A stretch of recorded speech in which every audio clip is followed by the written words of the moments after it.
Okay, hopefully these videos turn out better this time. I finally realized I should be turning my phone to the side when I record them. All right, so we're gonna start really getting into trigonometry now. It's a bummer that we are not at school because this is one of my favorite units to teach. But for this unit, all you really need to know are these things. And if you can identify these three sides in a right triangle, you will be good to go. So first of all, identifying the opposite side. You'll be given an angle, and so the opposite side is going to be across from the angle. Okay, and the adjacent side, if you guys remember from the beginning of the year, adjacent means next to, so adjacent is next to the angle. Then the last one, hypotenuse. If you remember from like the Pythagorean theorem, what we just went over, the hypotenuse is across from the right angle. Okay? And so, again, if you can identify these three sides, that's what we're going to be doing for the rest of the unit here. Okay. So, have some pictures drawn out here. One thing you might notice about each of these pictures is they each have a 30-degree angle and they each have a right angle. So what does that mean about all of these triangles if they have two angles that are the same? It means that these triangles are all similar. And what can we say then about the angles of similar figures? What do you remember about the angles of similar figures? That they would all be the same. So the angles of similar figures are always the same. So no matter how big or small these are, these angles are going to stay the same. And then what do you remember about the sides of similar figures? Like if I compare the ratio of 2/6 to 1/3 to this or that. Or even if I compare the ratio of 1/2 to 3/6 or whatever. The ratios of the sides have to be equal, which means the sides are proportional.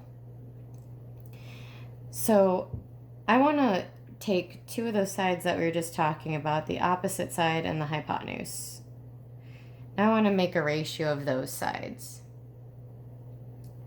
So if we look at this first triangle here, I'm going to look at the 30-degree angle. What side would be opposite of the 30-degree angle? Or across from?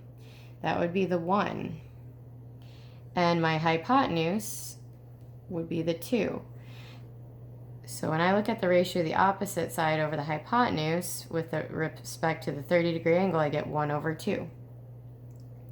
Let's do the same thing with this 30, and by the way, these are actually 30, 60, 90 triangles, so you'll notice that relationship we looked at already. But now if I look at this 30-degree angle, the opposite side, or across from the 30, is the 3, and the hypotenuse is the 6. Okay, and now this 30-degree angle, the opposite side is the 5, and the hypotenuse is the 10, which simplifies to 1/2. So all these ratios are the same, and why is that true again? It's because these triangles are all similar. So the ratios of these sides, when we compare the corresponding sides of each triangle, should be the same. So let's look at this.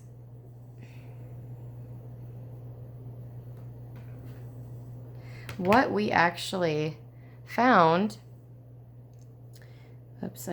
one quick thing, if you're using a calculator, by the way, if you want to change the mode on your calculator right now, if you'll notice on my calculator, there's an R here, and that means it's in radians. And when we are doing this trig unit, you're going to want your calculator to be in degrees. So if you go to mode, depending on where your mode button is on your calculator. It's not. Oh, there we go. Okay, I had to hit mode twice. No, I didn't. I had to hit it like 4 times. Okay. So let's try that again. So I hit mode and I got this. That's not what I want. So I'm looking for, there it is. That's what I want, degrees. So I'm gonna hit the number 1. Okay, and now that changed to a D. So you might have to Google how to change your calculator. Yours might already be in degrees, but a lot of times it's not. It's in radians. So if you might want to go ahead and test your calculator out and see if you get the same answer that I do when I do this. So what we actually just found is the sine of 30. So when I type sine of 30 into my calculator, what is 1 divided by 2? That's 0.5. So when I type sine of 30 into my calculator, I should get 0.5. So why is the sine of a 30-degree angle, how did my calculator know that's going to be 0.5? And again, that's because if it's a right triangle, so one angle is always going to be 90 degrees, and if this angle is 30, then I know these triangles are always going to be similar because there's a 30-degree angle and a 90-degree angle.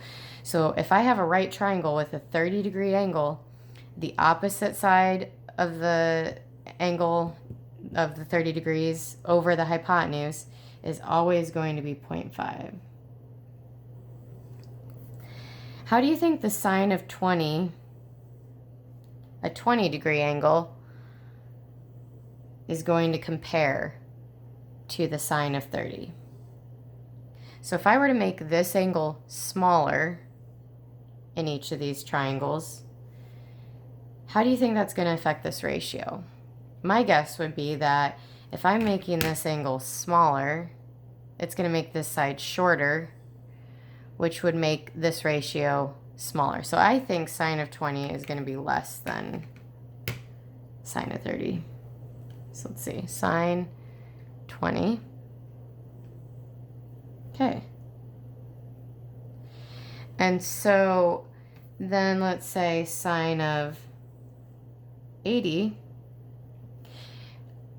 How do you think sine of 80 is going to compare to these then? So picture making my 30-degree angle bigger. So sine of 80.